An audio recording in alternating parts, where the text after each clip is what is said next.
Hey guys, what's up? It's Paul Salazar. I'm here with Bryan Bhouser with Greyhawk Insurance. We are shooting this video this week, which is exactly a week after the Palisades fire started. And the reason why I wanted to bring Bryan in is for obvious reasons, because a lot of people are underinsured or not insured in the Palisades fire, as well as the Eaton fires and all the fires here in the area.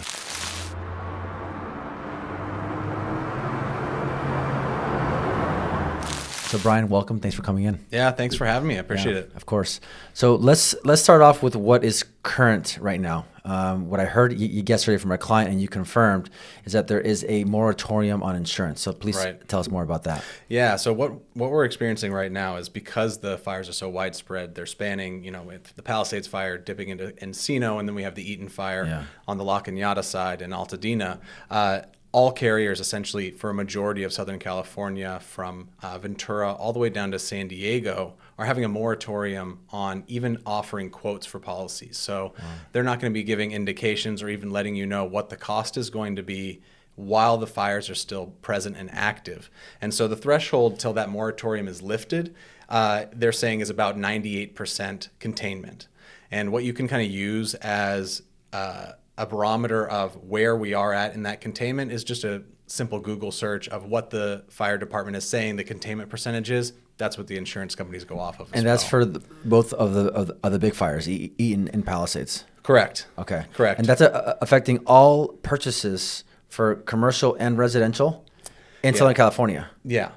For a majority of them, even the policies that we came to the carrier before this fire and we had a quote out to them, they've paused those. So we can't update policies, we can't get new policies. So right now we're seeing a lot of agents that are essentially pausing their transactions until this passes, because nobody, buyer or seller, can get or even quote insurance at the moment. So it's a moment where the carriers are protecting themselves, and they're probably going to adjust some things possibly afterwards. Yeah. As a result. I was seeing there was an article that was put on Instagram by Realtor.com that talks about how insurance carriers have to hold their policies for till 2020 at the end of 2025, or there was something like that. Can you please explain that? Yeah, it was a statement that the insurance commissioner said that everyone who is being non-renewed, I think it was as of October of last year, they're going to put a pause on that for 1 year.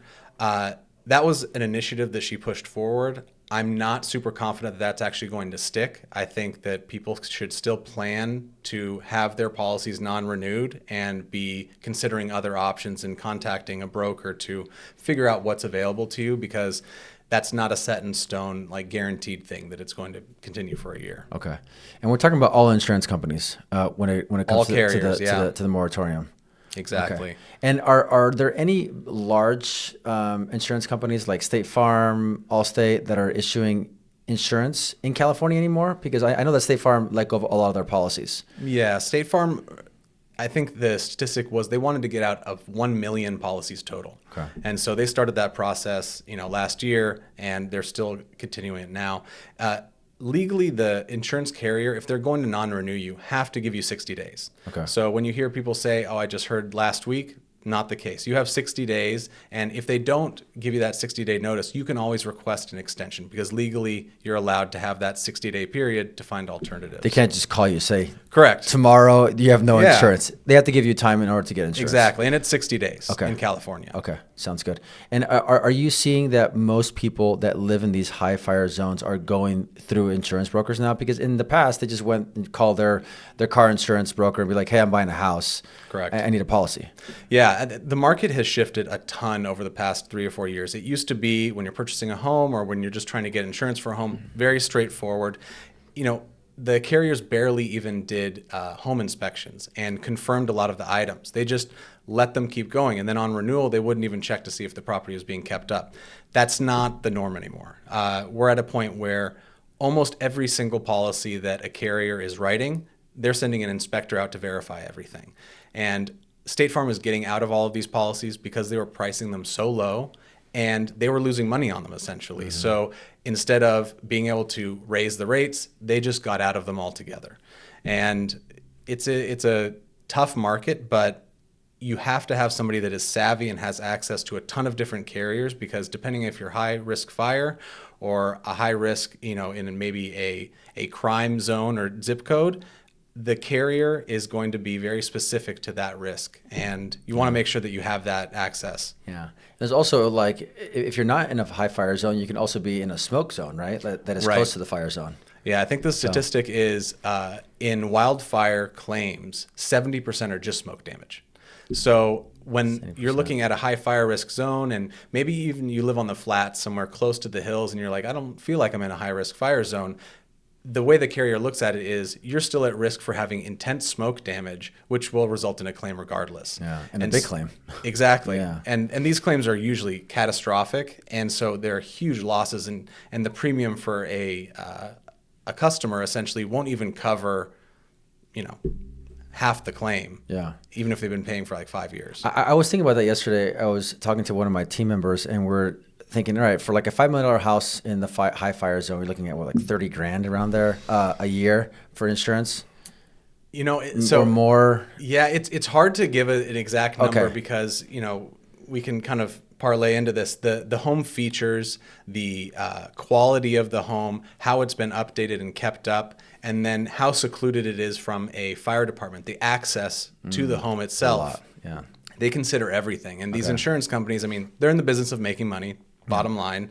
So they have their algorithms that, if it's harder to access the property, if it's this distance from a fire department, if they haven't updated things in a certain amount of time, all of those factor into that premium calculation. Yeah. But we're seeing, people coming from State Farm policies, if they were paying $5,000, they're in certain circumstances to get the same exact coverage, they're around $15,000 to $20,000. Yeah. It's like a 3 to 4x. That's crazy. Yeah. But when we were doing like a calculation of like an average policy that we can think of, right? Obviously, we have all those factors. Even after 20 years, or 30 years, if that house burns down, like insurance companies are going to lose a lot of money. Right. And the way that the insurance company calculations work is they assume that not every single one of their policies is going to burn down. So the aggregate of all of the premiums essentially is going to offset. Yeah. But the problem is you have something like what just occurred where full neighborhoods and towns are burned down, which is so, unfortunate. It puts them in a really tough position. And a lot of people are on the FAIR plan. The FAIR plan wasn't built for this many claims at this scale. And so this is, we're in a very odd time that has never occurred before in the market, and we are already a challenged insurance market. Yeah. So it'll be interesting to kind of see how it fleshes out and develops. Obviously, this is not going to help insurance moving forward. But just in general, not only here in LA or in California, but there's natural disasters happening, like Florida as well. Right.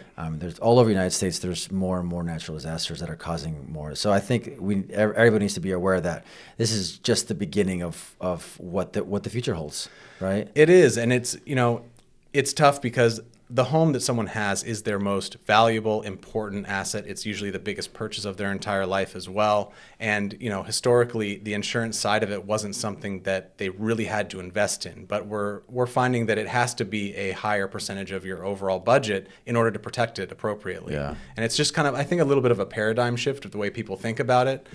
It's a more significant cost now, especially so when you're considering to buy a home and, they're discussing different properties they consider with you. It's not just the mortgage. It's all of the carrying costs. Yeah. It's that insurance. It was never a factor until like 2 years ago. Right. And now it's a huge factor, especially in the high fire zones. If you're not in a high fire zone, it's still a factor. Insurance still has gone up everywhere. Absolutely. But in those areas, it's just like just such a huge number that it's like, why would I even buy there? I can probably afford a much nicer house somewhere else for the same cost, overall cost, right? Mortgage and insurance and taxes. Right. Yeah, exactly. It's a tough development, and so I think you're probably just going to see the people who are buying in those areas just have to have that much more disposable income to be able to kind of get into those areas. Yeah, and not only that, but if they're buying with a loan, their lender would look at the overall cost of the insurance and they'll factor that into their debt to income ratio. Correct. So you may not be able to even qualify if you qualify for something, say for like $5 million in a non-fire zone. You go and you can barely qualify for that house in a non-fire zone. In a fire zone, there's no way. Correct. Yeah, I think that's actually an interesting point. I didn't quite think about the qualifying factor, but yeah, it absolutely is factored into that calculation. Yeah. I think one thing to just while we're touching on kind of the bank loans, some people are fortunate enough to buy in all cash and they don't have to have minimums put in place by their lender.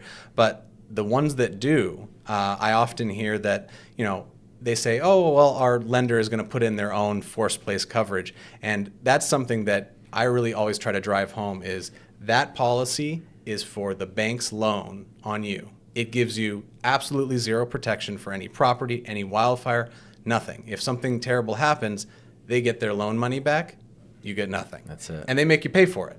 And it's usually really expensive.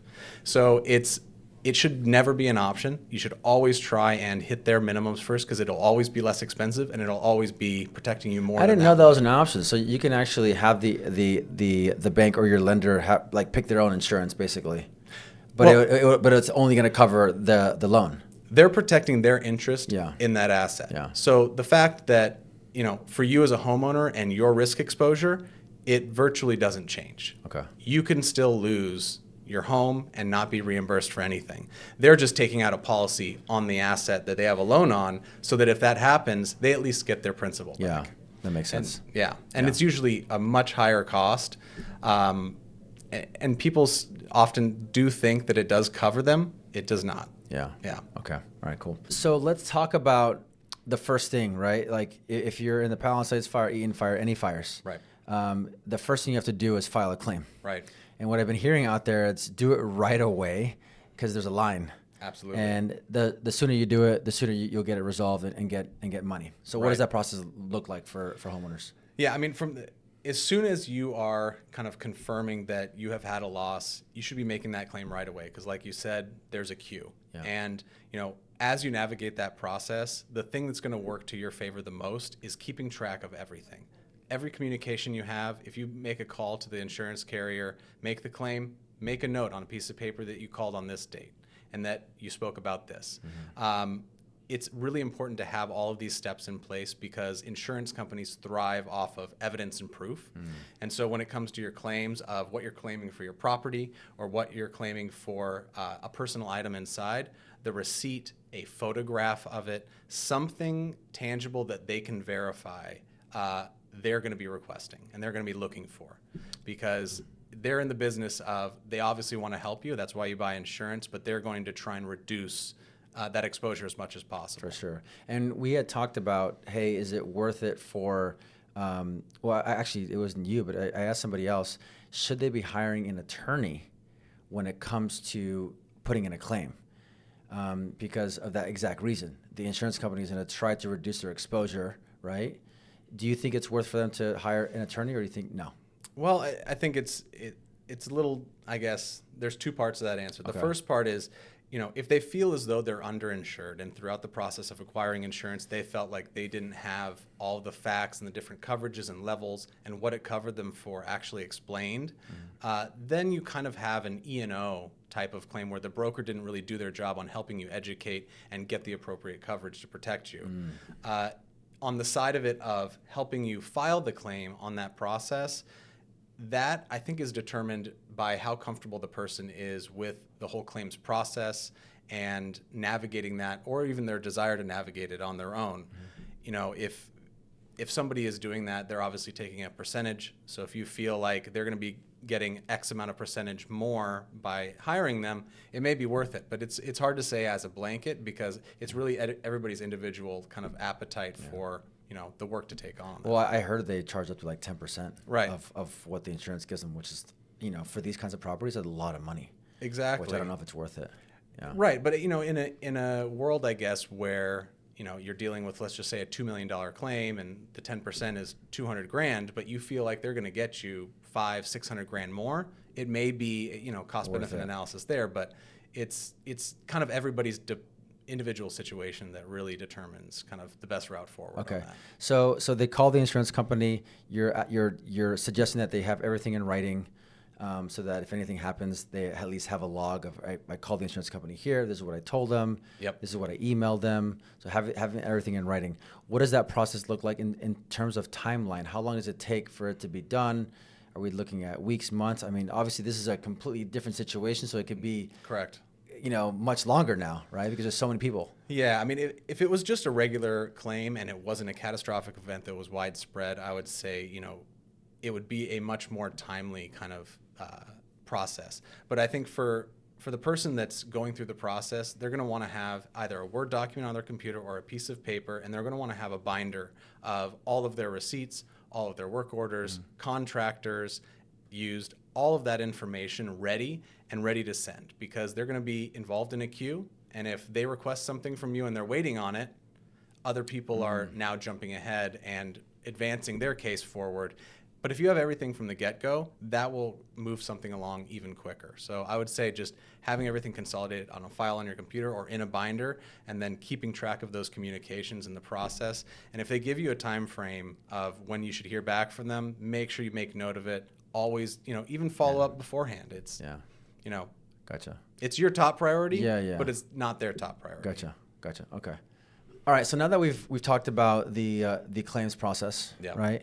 Let's talk about how this is going to change the actual guidelines for insurance companies. I'm not sure if you guys have already changed guidelines, but obviously the moratorium is one of them.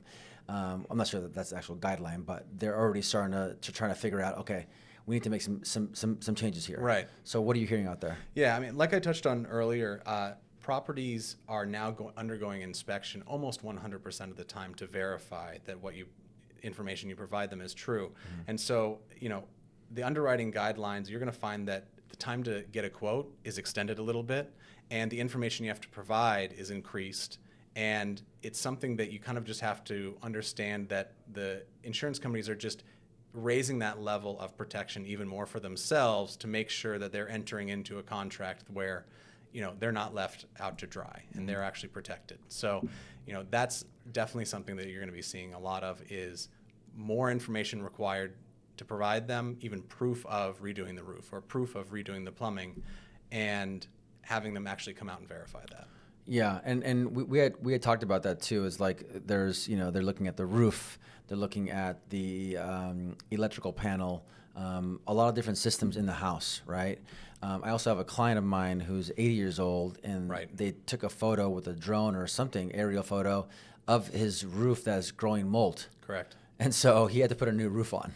Yeah. So those are just some of the things that they're trying to do to protect, right? Absolutely. They're just trying to lower their risk. Anything else that you think that's going to be moving forward after this big catastrophe that will change, or you think that a lot of companies are just going to be out of the game? Well, I think that's already kind of started before this. Yeah. I think one thing that's really important is just the overall kind of fire defensibility of a home in general. And, I haven't heard of anything in this realm yet, but I do know that fire sprinklers for apartment buildings and stuff are considered. But wildfire suppression systems, if you're in a high fire risk area, it may be worth investing in some of those, because I'd much rather invest in my property than my insurance premium, and it'd give me more peace of mind, at least for my belongings and kind of sentimental items. Well, I mean, there's certain structures that didn't get burned down in areas where everything got torched. Correct. I've talked to a lot of people, and a lot of people are saying this is more of an urban fire. There's trees that are still standing, and there's houses that are gone. Right. These houses are just ready to get lit. I mean, they're not built for hillside wildfire areas. So I think the city of LA or the state of California has to put in some rules and regulations on how to build houses in these high fire zones, because if they don't, it's going to happen again. Right. I think that's A. So let's touch on that quickly. Like, do you think that this will change guidelines for buildings, or what are you seeing out there? I think it should. And, what we've seen in Palisades and in the Eaton fire is mass devastation to huge neighborhoods. So a huge rebuild effort is going to take place. I would hope that some things are considered when that's being done. But if you already have a home that's in a high fire risk zone, things that you can do yourself is making sure the eaves of the home are all sealed and buttoned up, and that there's no gaps leading into the attic. And then the attic vents on the sides of homes where they have those those vents, it's really important to either have ember guards on them, or once a wildfire happens, I did this to my own house during these fires, I got up on the roof and I taped over those attic vents, because most fires and wildfires start from an ember floating, it goes into your attic, and by the time you realize there's a fire in there, it is way too big for you to get it out. And you can't get a hose up there, and that's how most fires start. So if you can eliminate that entry point into the attic through your eaves and then also through those vents, you at least increase those chances there. That makes sense. So with all these high winds, it's 40, 50, Correct. 100 mile an hour winds. Right. These embers are flying super fast. And if they can land somewhere and stick to it, then it's going to heat up the area, and then boom. But if you have those areas closed, right, then they're just bouncing off. Right. Okay. And that makes sense. If you think about your attic or most attics, insulation is so flammable. Yeah. It's so dusty. It's all wood rafters. It's ready to go. It's primed for it. Yeah. And maybe something has to be done there. But that's true. Another thing which I did for my own home during this time is making sure there's all debris out of your gutters and out of kind of like the crevices of the roof of the home. I just took a leaf blower out of the gutters, because if an ember goes in there, that'll light it as well. So, also trees overhanging your property, but the brush clearance, the trees next to your property, that should all be a baseline. But it is a baseline. You're 100% right, but people don't do it. Right, and it's not law. Yeah, it's exactly. Except for the brush clearance. That's something that they do enforce, which is a good thing. Yeah. So we may see more stuff kind of happening in that direction after this. I agree. But the other thing is power lines, right? We saw that with the Eaton fire, is that they believe that one of these transformers blew up and started the fire, and 2 minutes later, see you later. Everything's gone. But almost everywhere in LA, besides the city of Beverly Hills, power lines are running through the front of the houses, the back of the houses, in between houses. They're running trees. through trees, and that's the main thing, is that you have these massive trees with branches going right through this. Right. So if there's any kind of wind, it's going to move, and if there's high winds, you're going to move these trees, and they're really big and powerful, and so it's just waiting to happen. It is. And look, the power companies do try to, send people out to do that. But when you think of the scale of the power lines, they can only do so much. And there's bound to be some, trees that they haven't cut yet. Yeah. And I think it's maybe a larger subject of just Los Angeles infrastructure in general. Yeah. We have such a sprawling city. And these are some of the elements that I think probably could benefit us to have upgraded a little bit. Yeah, I think if this is not happening, it should happen. Right. All those power lines need to go underground, 100%. Or if they're going to be above ground, they need to be protected in some way so that it's not open. When you see power lines, it's also supported by a wood structure, right? So it's just not meant to be in these zones. Yeah. And we also see massive transformer lines of power lines going through the hills as well. Even though, if there is a big wind advisory, I think a lot of these public companies are turning those off. But still, it's a huge reason why there's a lot of these wildfires, and they know it's going to be very windy conditions, and they know it's a potential for fire. Right. Yeah. Anything else about helping these homeowners protect their houses besides what we've already talked about? Mm-hmm. I think probably bringing in an expert that talks about what we can do to build houses that can be built in these areas that are not just made of all wood. Right. But is there anything else that you can think of? Yeah, I would say the stone roofs, the concrete tile, clay tile, the kind of convex shape of it. It does capture some embers, but I would say the concrete tiles is a great way to go. It also lasts for a really long time as well. The roof tiles, yeah. And also brick facades, too, of the house. Right. Definitely no wood siding. Yeah. Yeah, which we're seeing a lot now. And that's interesting that we're seeing this in new constructions, because I actually have a lot of carriers that ask if there's wood siding, and if there is, not even considering it. Yeah. And so that's something that, honestly, I noticed was popular in the 70s, and you see it in a lot of those properties. I guess it's coming back in different ways, but it's definitely not a good attribute to have in a high fire risk area. Yeah. I'd say I touched on it a little bit is the wildfire mitigation systems. I think it was Frontline. over the recent days, I've been doing my own research for my own home, and Frontline has a really cool system where it's essentially sprinklers and stuff on the roof, under the eaves, and then it's a 2-stage that monitors where the wildfire is. If it gets close, it automatically deploys the water, soaks the area, and then switches to foam and sprays foam over the roof and over the sides of the house. Oh, I didn't know that it actually existed. Look, these are probably 20 to 40 grand, but in an area where you're spending 40 grand a year on your insurance, you might as well protect it and give yourself a better shot. And I think this is going to become far more popular because I'm already thinking of trying to do it for I want to invest in that company. Right. Yeah. Right. I think it's called Frontline. They have pretty cool stuff. Frontline. Yeah. Okay. And if you have these kind of systems in the house, insurance goes down. Do we know? Oh, they absolutely reward that. Okay. I mean, every carrier has their own kind of oscillators of how much they consider each of those factors, but having an updated panel, updated roof, plumbing, HVAC, all of that comes into play when kind of considering, the premium and what they're valuing it at. Okay, so let's talk about policy exclusions and coverage gaps that homeowners in these areas should know about. Right.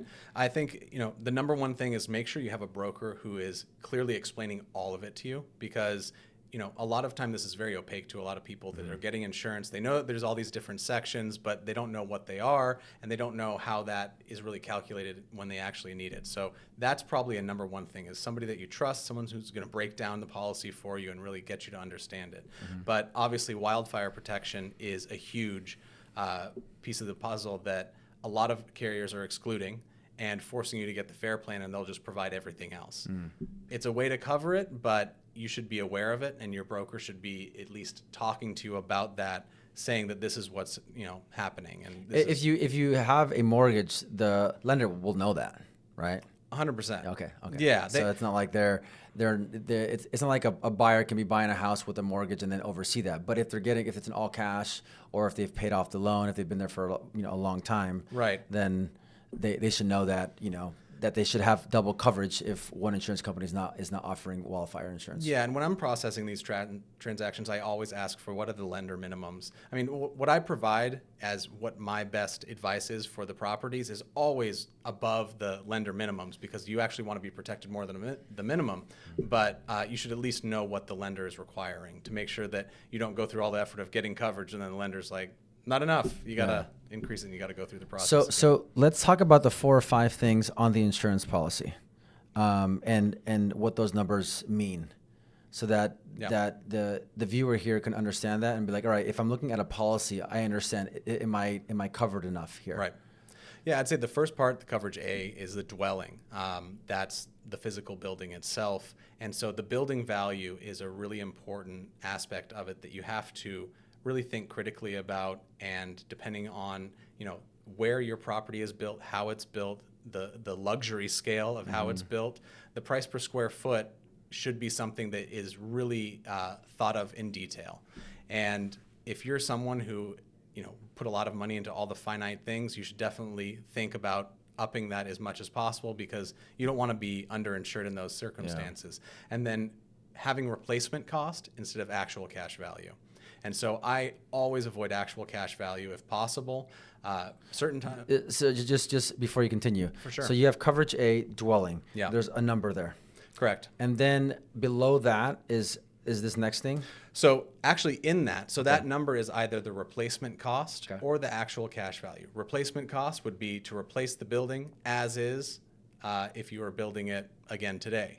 Actual cash value, which is not desired, would be the actual cost to rebuild it today minus the depreciation. So if it was built in the 1950s, the insurance company has their own way of calculating that, but it's always like 30-40% less than your replacement cost. So you really have to make sure whenever you get a quote, assure that it is a replacement cost and not an actual cash value. So you have 2 different options on coverage A for the dwelling on what that number represents.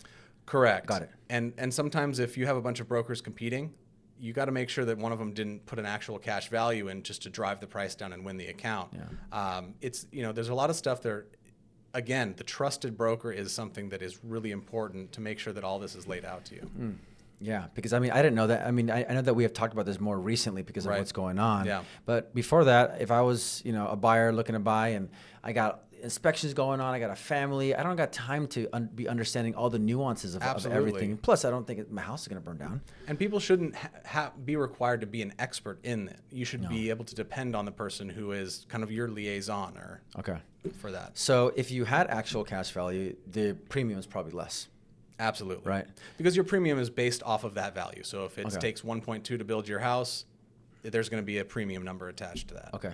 Are there some insurance companies that will only do cash value, not replacement cost? Or will they give you the option of both? Right. So sometimes, like if your roof is really old and you're like, I'm not replacing it, they're like, all right, we'll insure you, but just for actual cash value.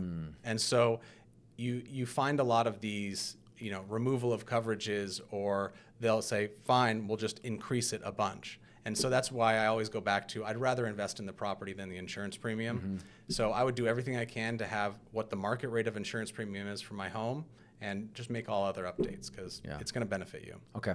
So that covers the most important thing on the insurance policy. That is coverage A, dwelling.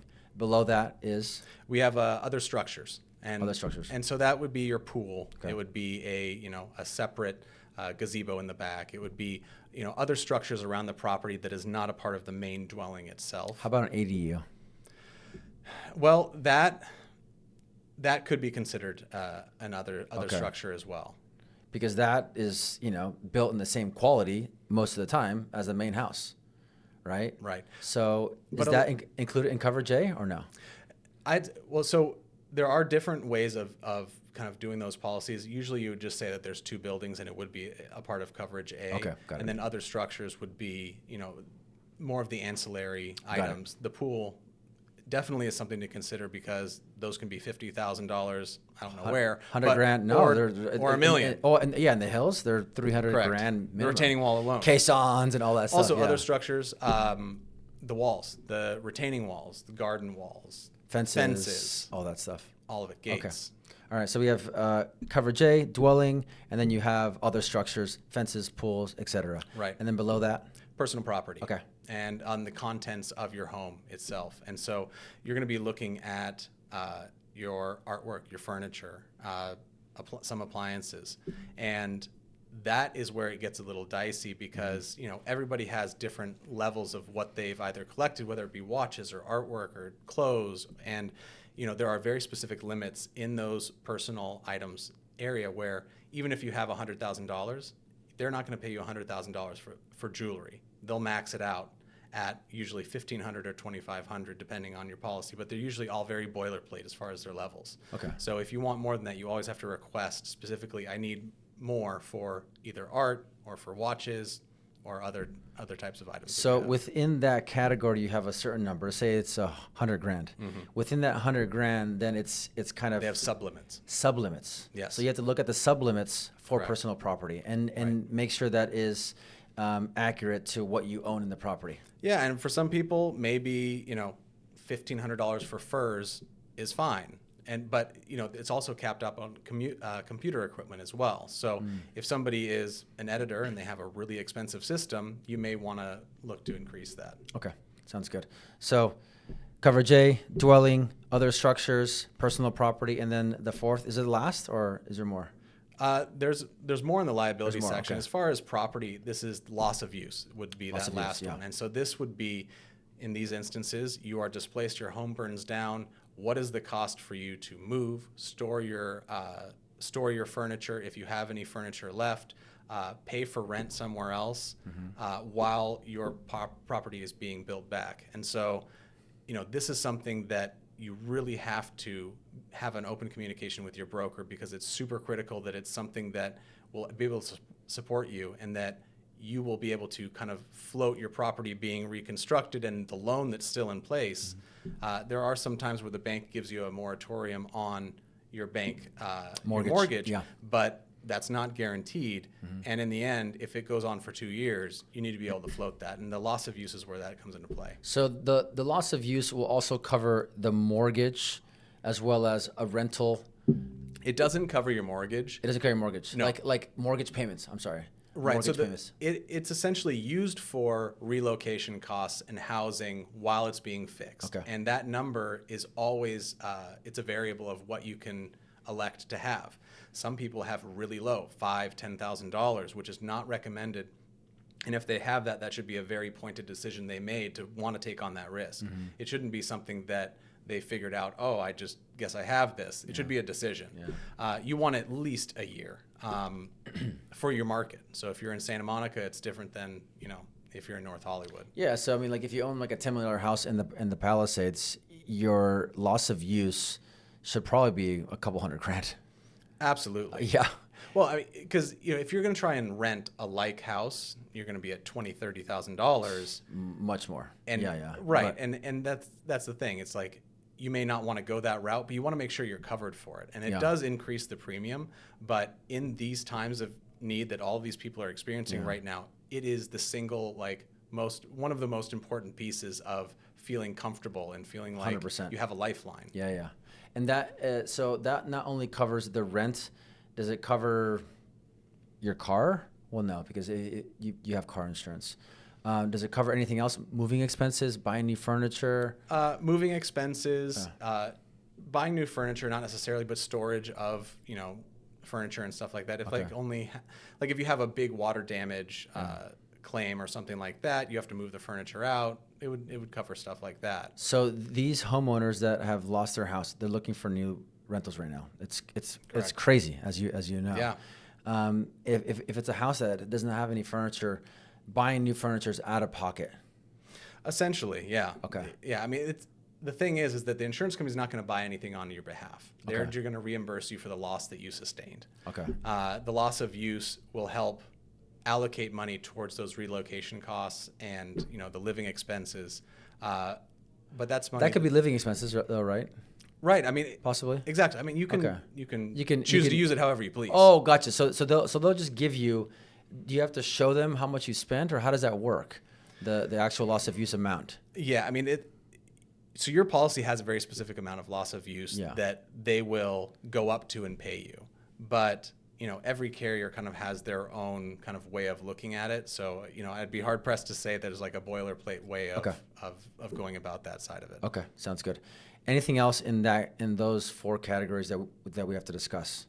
I'd say right now those are the most important. Okay. And yeah, you should definitely understand those four parts, and your broker should be able to describe what you're covered for and the amount. Yeah. And the justification for why. Yeah, for sure.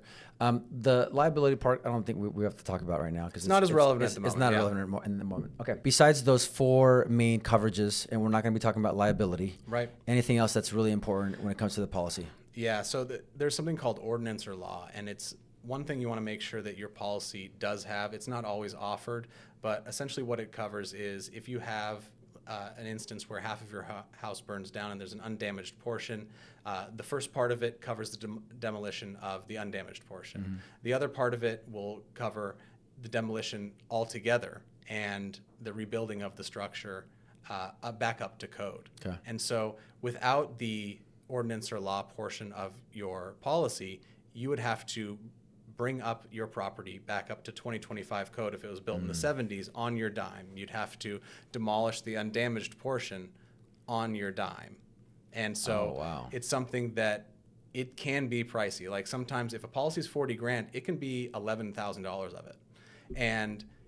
But it's really important to have, and generally it's about 10%-ish of coverage A. Okay.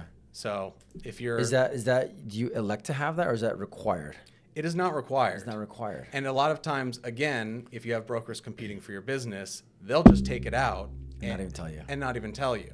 And so, that's why I always make it a point to really say what is included and how it contributes to the premium. Because you should be able to make that decision of saying, is this worth whatever, $5,000 a year for me or not? And that's called ordinance and law. Ordinance or law. Ordinance or law. Right. Okay, so that's basically if you have an old house and you wanted to rebuild that old house, you'd have to come back to the new standards of building in today's standards, which are going to be a lot more expensive. Yeah, and if you don't have that, then you'll have to pay for that. Right, and it's not necessarily for old houses, because if you have something where it only burns down half of it, and this is relevant for large commercial buildings as well, and apartment buildings, if only half of it's burned down, you're only getting reimbursed for half of the property. Okay. And you're obviously not going to rebuild a brand new one next to one that was built in the 70s. And so you're going to have to demolish it. You're going to have to take it all out, and then you're going to have to rebuild it back up to code. Oh, and so I didn't even think about that. Yeah, the ordinance or law fills in those gaps and kind of helps you,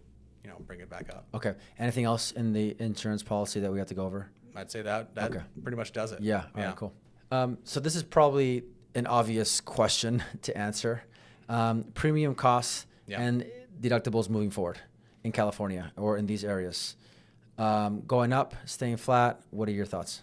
Yeah, I mean, the bottom line is there's going to be changes afterwards. We've already seen premium costs rising and the high fire risk areas kind of rising over the years. I think it's going to kind of be another step in that direction. And we may see, even higher premiums in high fire risk areas than we did before.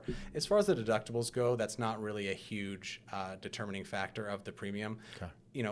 Once you get past a certain point, it has diminishing returns. So if you're at a 5,000, going to a 25,000 won't really adjust the premium very much. Okay. And it's usually not worth it. Okay. So what is the average for a deductible? Is it $5,000 or? So you can have a $5,000 deductible. You can have a $25,000 deductible. You can have a 1% of your building value deductible, which can sometimes be 40, 50 grand. Okay. Got it. It's very unique to everybody's risk appetite and what they're comfortable with, and what is going to be their threshold for saying, I'm going to file a claim. Okay. Personally, myself, I have that threshold fairly high because every time you file a claim, it's like filing a claim on your auto insurance. It's going to work against you. So you're going to be paying it back in your premiums. So for me, I'm kind of around the $5,000 mark of like anything below that, it's kind of just easier just to eat it. All right. So let's end with maybe some hope. I don't know if there is any hope right now, but are you seeing any industry trends or state regulations or incentive programs that may help people now or in the future? I know we have California Fair Plan, and we can talk about that a little bit. But anything else? I mean, the stuff in the future, it's hard to say if there's going to be new programs created. Right now, the Fair Plan is the best option, and it is really fortunate for so many that we do have that option. But as far as policies in general, I think that's something that we really have to kind of look at and consider the home that we're buying, and then consider the policy itself. And when you're an agent marketing a house, or when you're a buyer buying a house, different trends that we are seeing, at least in insurance, is that these 4 pillars of the property are scrutinized far more and considered and given more weight. It's the update of the roof, the HVAC system, the electrical, and the plumbing. And so always being cognizant of those. If you're selling a house, making sure you know those answers. And if you're buying it, make sure you know what those are as well. Okay. The California Fair Plan, very, very popular ever since the insurance skyrocketed a few years ago. Who's funding that? Is that a state fund? Yeah, that's essentially a state fund, and it's uncertain how it's going to shake out after this event that occurred, because a lot of people were on it. I wrote so many state California Fair Plans in the past couple months just because that's what people were electing instead of the normal types of policies.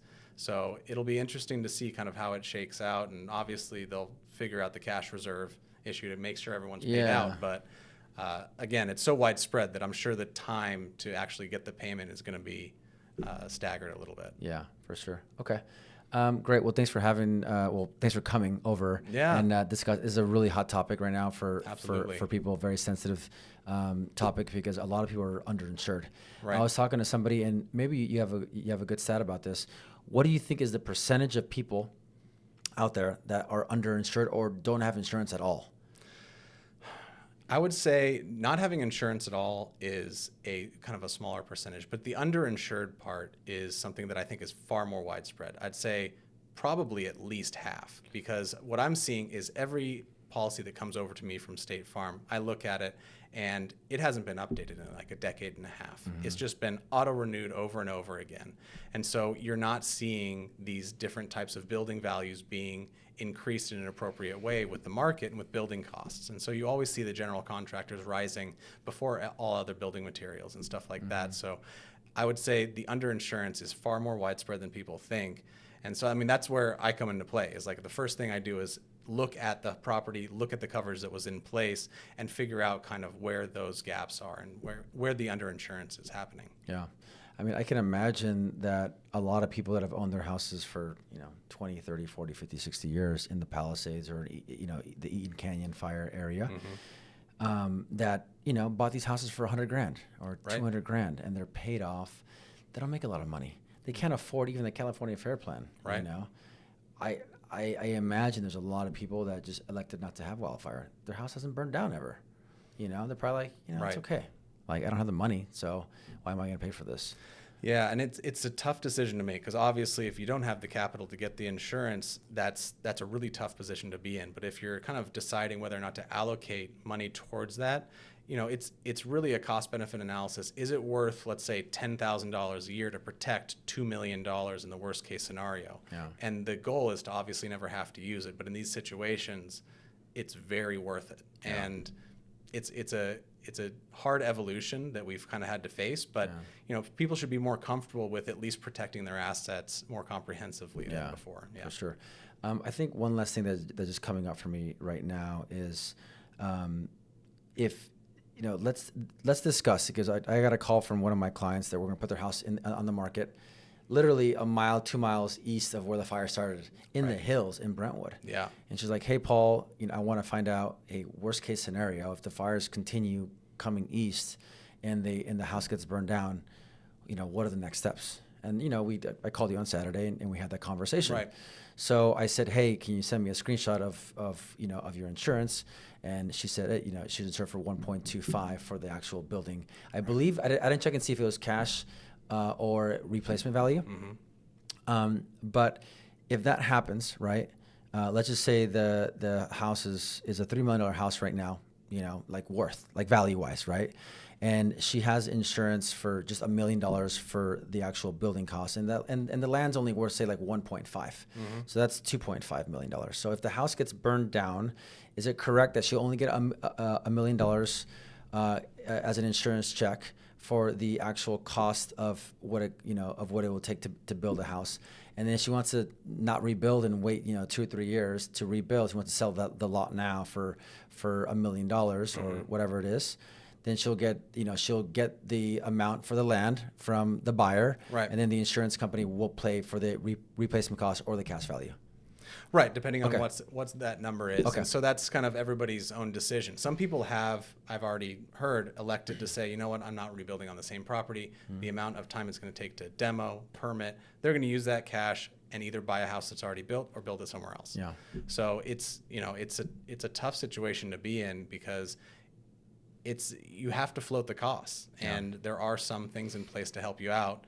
FEMA's a great one, but in the end, it's like you really got to figure out and try to budget out those next year or two to figure out if you can make it work. Yeah. And if you can, it's obviously worth holding onto a property that's very close to you. Yeah, I mean, we haven't really seen what's going to happen, but from what I hear from talking to agents and people that are affected, right, a lot of people aren't going to want to rebuild. Especially those families that their kids are already gone. Obviously there's a lot of younger families there with younger kids that right, they still want that beautiful community that Palisades right, was. Maybe in a school district or something. Exactly. Right. So we'll see what happens there. Bryan, thanks again for your time. I really appreciate it. If you guys have any questions, we'll leave Bryan's contact down below in the description, in the comments. Thanks for watching, and we'll see you later. Bye.